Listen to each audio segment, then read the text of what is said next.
Okay, so I pre-ordered a Sword and Shield box probably in January, and it arrived sometime early February. And I got a lot of really good polls that were sent in for grading. However, it did lead me to want to create a retrospective video on Pokemon the trading card game from where it started to where it is and where it needs to go. Right, so I started collecting cards back when I was between 5 and 10 years old, and that was when the first base set had come out for Pokemon cards, and it was huge. Since then, Pokemon continues to be huge. However, I feel that the cards that are being produced to a degree are losing somewhat of their wow factor. And by that, I mean this. So, in the original base set, there were the first editions, which here's one of my first edition graded cards, my Alakazam PSA graded 10, which you could also see is shadowless because the first editions were, with the first edition stamp. And it's one of my favorite cards. And I have a couple of others from base set that are graded first editions, but there were the first editions that were also shadowless. Then, after that, came the non-first edition shadowless. You could see no shadow. And you could see, actually, this is the misprint Red Cheeks Pikachu. It's one of my favorites. So, and then the next after the shadowless was the base set Unlimited. And that came once the starts actually gets into focus. You could see that the shadow is finally where it started to come into play. And this is with the original base set collection. After that, you obviously had Fossil and Jungle, and those also had the shadowed cards. But the reason I wanted to do this retrospective from doing the Sword and Shield opening is because although you had packs that had black star rares but weren't holographic, you still had that level of expectation that if you were to open a pack, you were either going to get a holographic, which is considered to be rare, or you'd get a black star rare within each pack.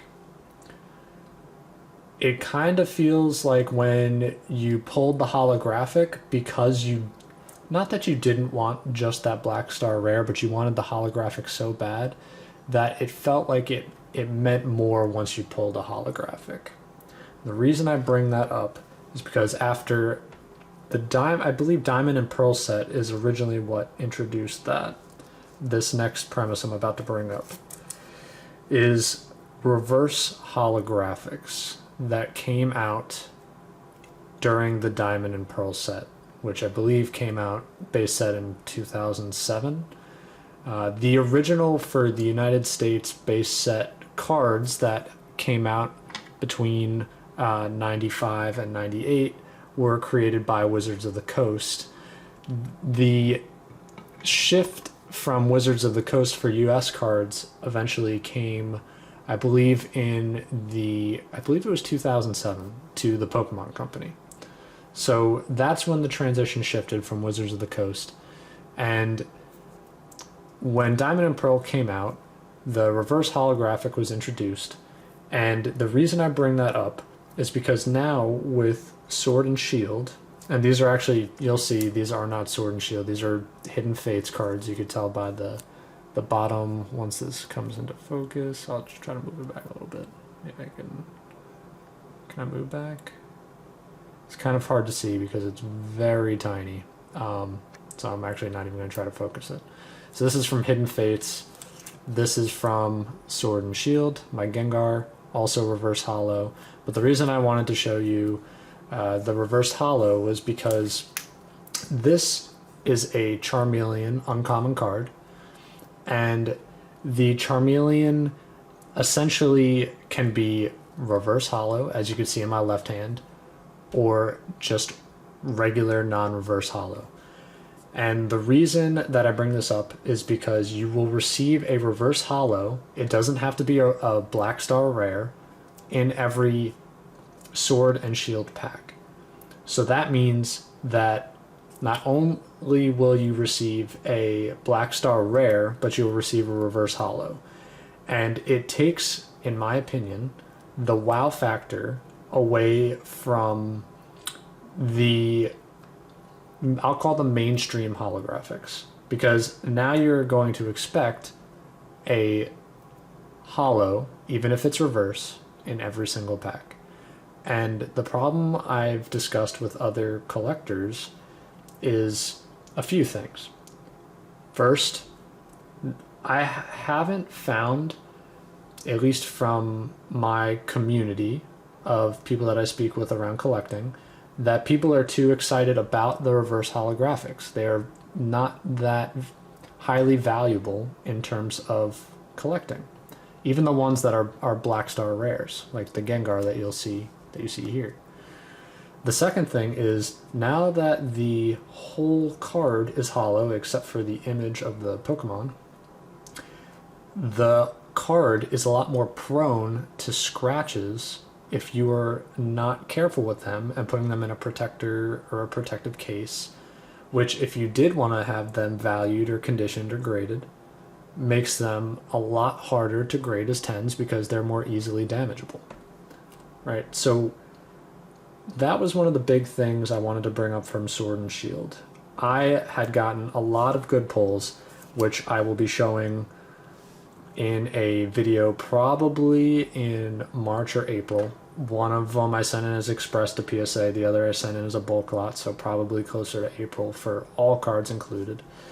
And I will do a video on that. But the reason I wanted to bring that up, even though I'm a huge fan of Pokemon as a whole, I want to discuss where we need to go. Because now there's not only the Black Star holographics, there's the reverse holos, the regular holographics, which are part of Sword and Shield, which also don't have to be Black Star, which is considered to be rare.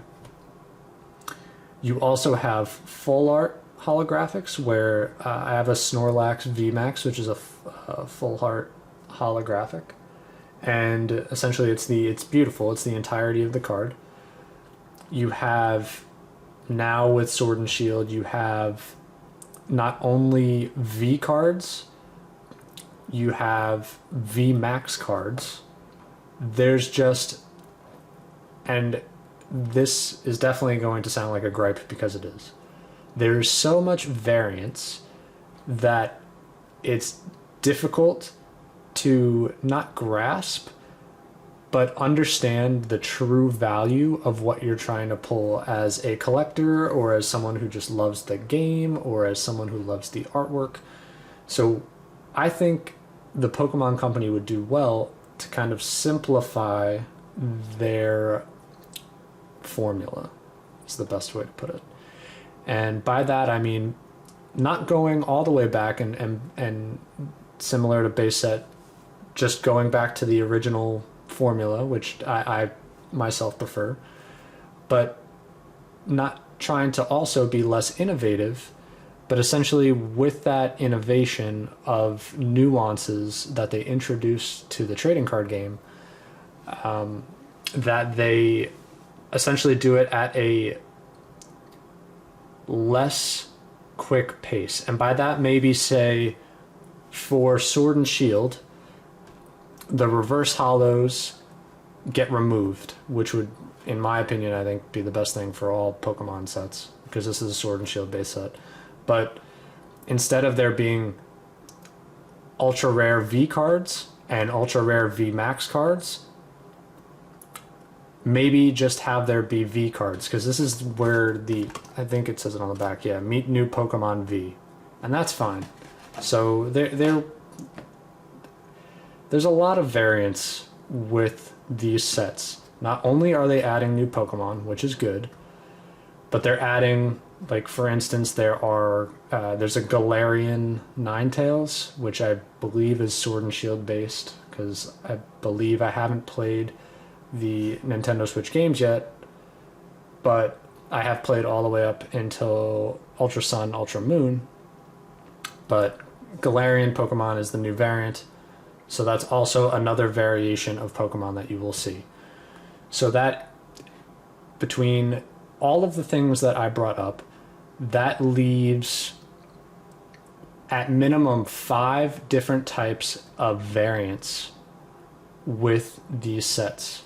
And these sets no longer have first edition or shadowless cards, so they removed those. There's no first edition sets anymore, which is kind of upsetting, because they were exciting to collect and they were at a very low population, so that made them more valuable. It's great that the Pokemon Company has been doing so well, and I hope they continue to do well.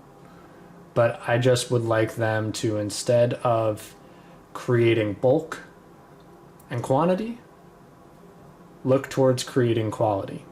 And a lot of you may disagree with me, but I think this is a video that needed to be made, especially if you have been a collector or a player of the game since the beginning. New players may feel differently because this is all that they know, and that's fine.